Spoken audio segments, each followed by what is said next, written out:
Welcome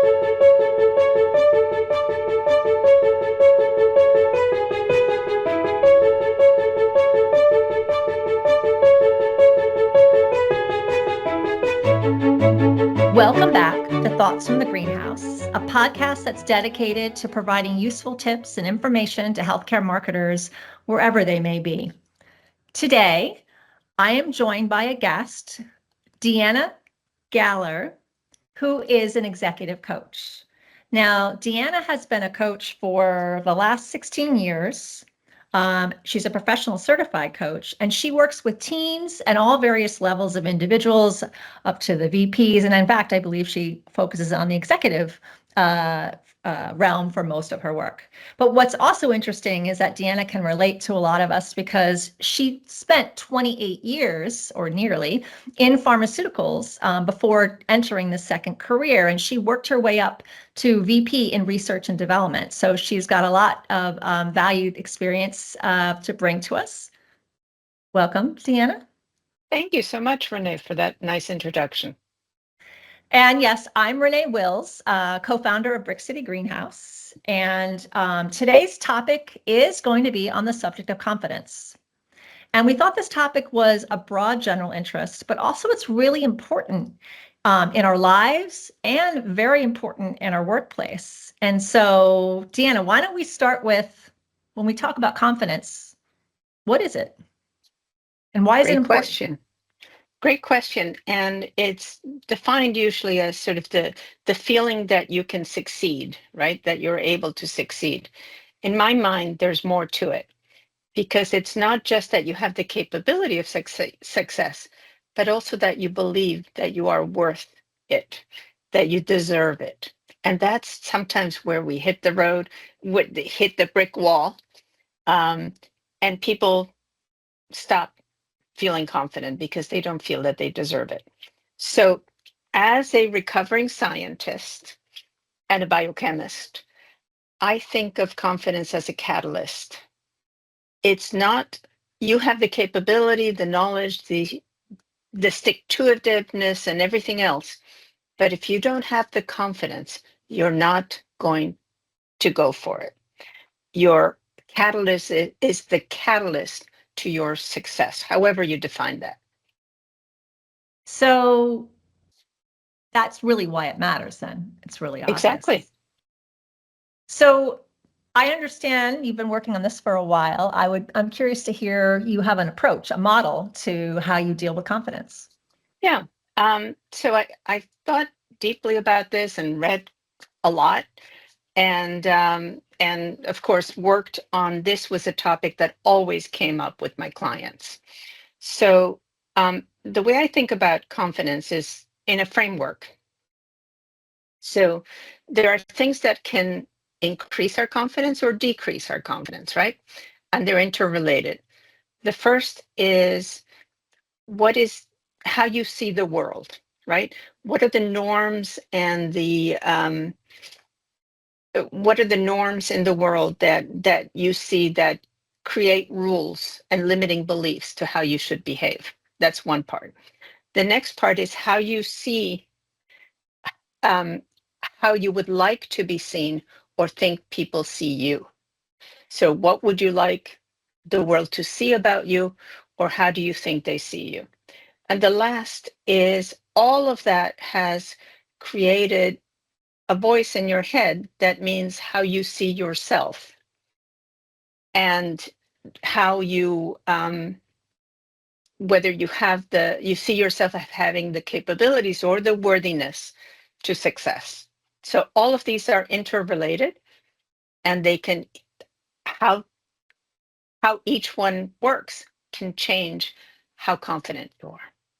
So confidence, I've heard that expression, and I'm curious what you think of this. Fake it till you make it.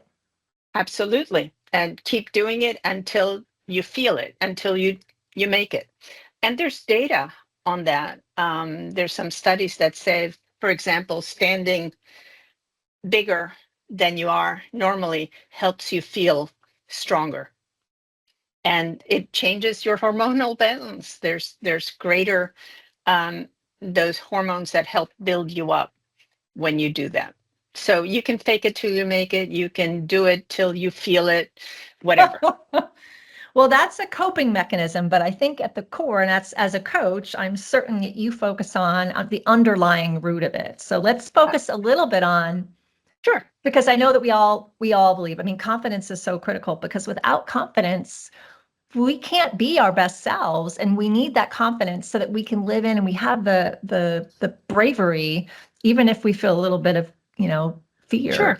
We have the bravery. But let's talk about things that undermine our confidence, because getting at the So, root of it is probably where we need to start.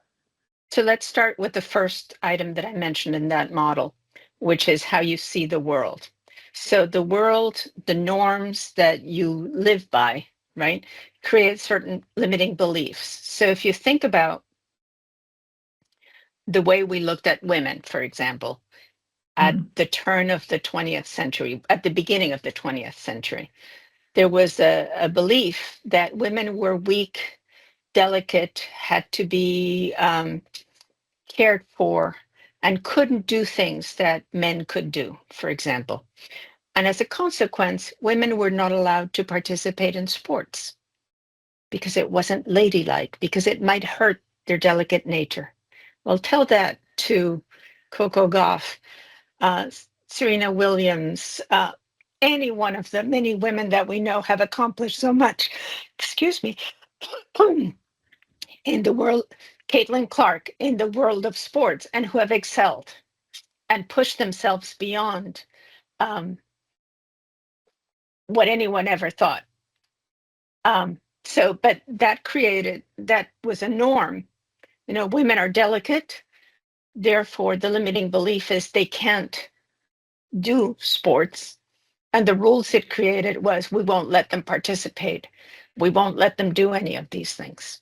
So I love that. And of course, that's a whole other podcast. We could talk about that for a long Right. time. But let's talk about the world of today, and give me an Sure. example that kind of comes up commonly with folks that you coach. Like Sure. what happens today in the professional space? So, for example, with a lot of people who are in the professional space might think they are too young to be able to take on higher level roles. So they may not have enough experience, they're just too young to take leadership, etc. Many times that's just not true. Look at people like Greta Thunberg, who has taken on a leadership role and made changes in the way that we look at environmental issues, or Malala, I can't remember who, Safsai, who has taken a leadership role and achieved so much. Again, who's still very young. Same thing happens at work, right? So someone in their 20s might think, oh, I'm too young to take on a manager role or to lead a team. That's a limiting belief. Maybe they do have the knowledge, the ability, the So let's dive into that. instincts to do that. Sure. Let's dive into that. So let's say I'm 25 years old, because actually I was there. I was a 25-year-old and I grew up through my career. And I remember there's a little fake it till you make it, but I also remember like talking to myself. But you're my coach, right? All right. And I'm that 25-year-old and I'm like, well, I'm a woman and I'm young and I don't know, maybe I'm not qualified. So what would you counsel me?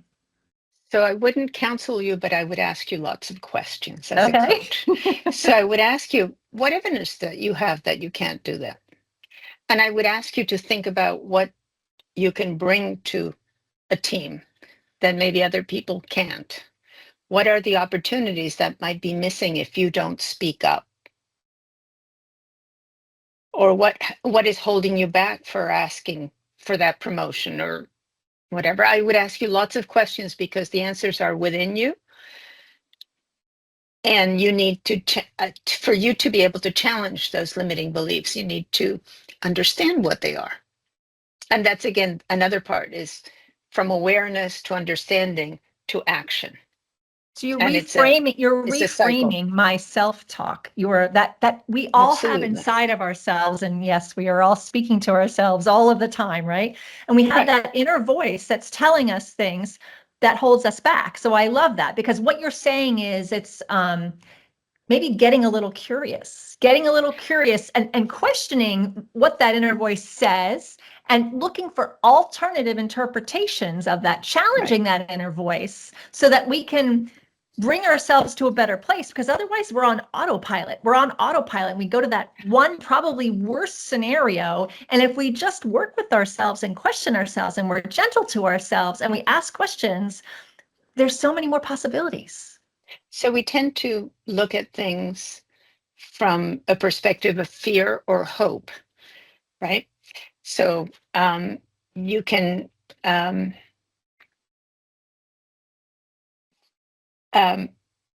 fear might make you think, I'm never going to get that. I'm not good enough, all of those kinds of things. And the limiting beliefs that you have might create that fear, right? So the limiting belief might be that young people are never promoted. So it doesn't matter how good I am. Young people are never promoted, and you don't. So that creates a rule for you that says, I have to wait till I'm 35 before I ask to be promoted. And the result might be that because you've never asked to be promoted, you're not going to be by age 35, because people might not think you have ambition. So it can be a vicious cycle. So the idea is to interrupt that vicious cycle and make it a virtuous cycle by questioning those limiting beliefs and those assumptions that you're making based on what evidence do you have? What So have you what seen? about the power of changing beliefs? Like, what if I were That's to, exactly right. what if I, and I'm, you know, there's a certain power, and of course there's also folks who believe there's a more esoteric power, but there's certainly a Mhm. practical power in um, shifting our beliefs, or looking more at hope, the possibility of something, right? If we're Right. open to the possibility of something, that does create new opportunities. And how do you think that works, Deanna? So that works because you're changing the basis of your thinking, right? If your thinking is, I can't, or I won't, or they won't, as opposed to, it's possible. I ask my clients usually, so if it's possible, what would you do? What are 5 or 6 things that you might do or you might try? It opens up that ability to think differently about what you might do. So, okay, not all of us have an executive coach, although maybe some Sure. of us might want to call you, um, but without an executive coach, how do you how do you how do you think about it ourselves? Like, are there questions that we can, I mean, we can be Sure. our own coach, right? Or would you recommend, I don't know, finding a friend I mean, what, I guess Sure. there's different ways. You can, but again, the friends can be great for this. Self can be great for this. The power of the coach is that the coach will ask you questions that you don't ask yourself, and more importantly, will force you to answer them. Because most of the time we'll ask the question, but we'll say, oh no, it doesn't matter, it can't be done, right? So questions you might ask yourself, why am I thinking that way? Or what am I experiencing here? Why am I feeling so nervous about this? And ask yourself questions that are open like that. If you want to try to do this yourself, right? What is it that believe about this? And is it true? So Could it be something different? I think it actually starts, for me, all change comes from awareness first. So Absolutely. catching ourselves in our fixed beliefs, catching ourselves that we're kind of stuck and we have Exactly. this thing, but that can be hard, right? So Absolutely. for me, I have a little clue. When I feel, when I'm out of sorts, when I'm uneasy, when I feel fear, when I'm not actually sure what to call it, but I have this emotion inside of me, I know that's the time to begin to ask questions, to get curious, to figure out what's going on, and then to ask myself, is the stuff in my head, is it real? Are there other interpretations of what Right. I'm thinking? Right. That's beautiful, because that awareness is the first step. And creating that awareness for how your body reacts, or doesn't even have to be just a sensation. It might be if you're putting a project off or you're putting something off for a long time, Hmm. right? That procrastination may also tell you that there's something getting in your way. And asking the question, so it's from awareness to understanding to action. You can't move from awareness to action. You need to understand why you're not doing it, because if you don't understand why you're not doing, you're just going to keep not doing it, right? So it's moving from awareness, which is very important, to try and ask those questions. Be curious. What is it that's stopping me here? What is it that I'm feeling that's not letting me move on? So What, what I'm how hearing, I'm else? sorry, go ahead. Yeah. Sorry, finish your thought. How else could I interpret this? And we talked a little bit about interpretations. Um, you know, I'll give you an example. Someone goes on a job interview and doesn't hear for a week and starts worrying. So, what are 5 fear-based interpretations of that? Oh, they don't want me. Right? What There's else? far more qualified candidates in the universe, so I'm Sure. not qualified. Yeah, Uh, that's uh, 3. they didn't get, they didn't, there's too many applicants. They didn't even see mine. Yeah, And I don't know, 5. Well, they don't like me, right? they don't like, right. Yeah. Okay. They don't like me. I wasn't dressed right, whatever. I didn't, Okay, I didn't look like the part, right. Or whatever. I Yeah. didn't Yeah. look the part, right? Now come up with 5 hope-based interpretations. They are still considering. Yeah, They like me and are thinking about the next step. yeah, I'm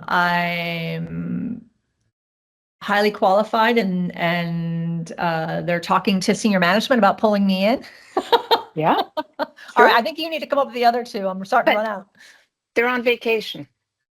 Right. They haven't called me yet because they're on vacation, Or they have right? too many meetings on their calendar. Right. Right. Yes. Okay. Or maybe they need to they thought they'd check my references or are going through my work, what they can see of my work first. What's the difference between the action that you would take in the first scenario and in the second scenario? So in the first scenario, I would assume that all is lost and I wouldn't do anything. And Apathy, right. right? In the second scenario, I would politely follow up and show my enthusiasm for the role. There you go.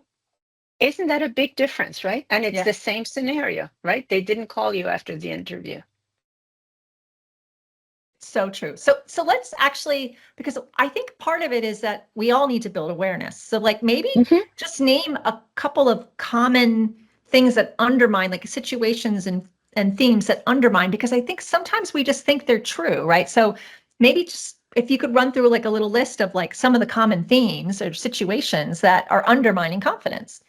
So um again, so working through my framework, right? So we've just talked about a little bit about the limiting beliefs and those fear based interpretations. The next one is how you think that the world sees you.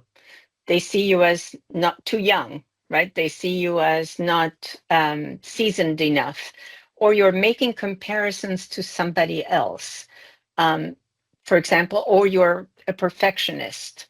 So this is how you want the world to see you, as being absolutely perfect in everything you do. Perfectionism is a really corrosive um, action habit. So perfectionism is what might stop you from doing something because you can't do it perfectly, or might mean that what you're doing will take 3 times as long because it has to be perfect, and that as a result, it'll be too late for what you need. Um, or you might be comparing yourself to the wrong person. So Hmm. um, success is very personal, right? How you measure success is unique to you. So when I was still in graduate school, I had a friend who uh, was a bond trader, and she was making pots of money. And I started to feel really down on myself because I was still working and going to graduate school, getting paid very little, and working about 18 hours a day. Okay. Working or commuting about 18 hours a day. And I felt terrible because I was comparing myself, but it was the wrong comparison. I'm not in the finance area. I was a scientist. It's a very different comparison. So my success was getting my degree. My success was being promoted at work in an area that I was interested in. I couldn't possibly do anything in Wall Street. But that comparison made me feel less than. I totally get that. Yeah. And it was something that I just did to myself, right? So recognizing when you're comparing yourself to the wrong comparator, or that you're comparing yourself when there is no need because you are your unique self with your unique gifts and abilities, and that the person that deserves what you have. So through all of this, and when we think about confidence, it actually is very hopeful because in this conversation, it's really clear to me that confidence is internal. Confidence is Absolutely. in our control, even whether we realize it or not. And sometimes I think we feel like we're powerless. But confidence, if we break it down and if we're aware and we then look at our and challenge our interpretations of how we see things and challenge ourselves to see a more promising, positive, hopeful alternative, it opens up all kinds of doors. So confidence is something that we hold ourselves back, and confidence is something that we can give ourselves to raise ourselves up. Absolutely. And so here's the other thing too, if I can complete my framework, that last part, which is how you see yourself, not relative to others, but how you see yourself, is in part based on all the feedback and all of your experiences, but all the feedback that you receive. And so you can be very hooked on getting feedback, on getting praise. And that's unnecessary because, as you just said, Renee, confidence the best type of confidence is innate. It comes from the inside, right? But we tend to hear all this feedback, and usually we hear it through the filter that says you're not good enough. Hmm. So we tend to filter out all the praise and all the good things, all the important things about what you bring to a situation, and just hear how you miss the page, or something of that sort. But what we really need is that inside voice that tells us how we are a positive impact in the world. But we tend to hear feedback through filters. I think we're also hard on ourselves. I know I can Very. be. The Mm-hmm. We need to be our own Mm-hmm. friend to maybe be kind to ourselves when things are a little rough, to acknowledge that they're rough and say that's okay.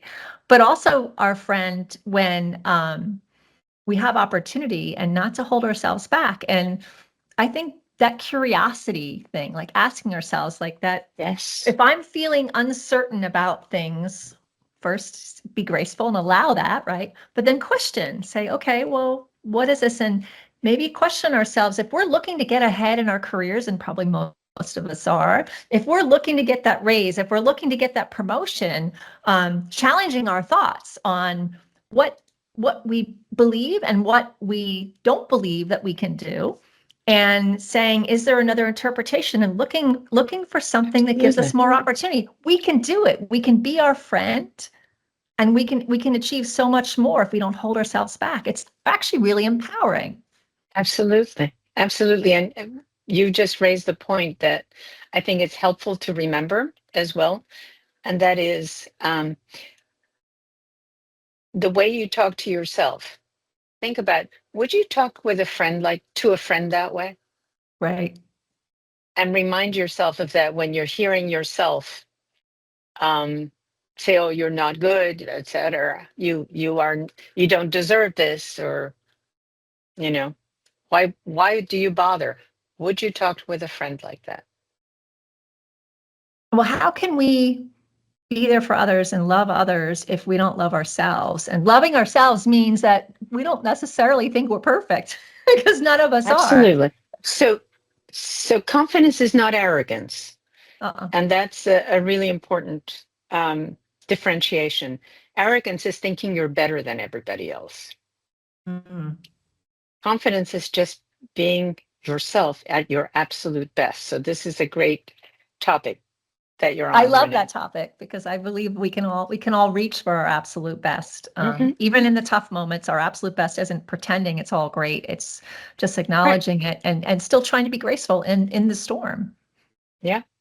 So, Deanna, I think this has been a really great conversation. It gets into areas that I'm like super interested because I think there's super important to power our career and make ourselves better, Hmm. whether we look at our personal lives or our professional lives. But what would you challenge folks as maybe as a takeaway? Like, is there a question or two that you would have folks reflect on?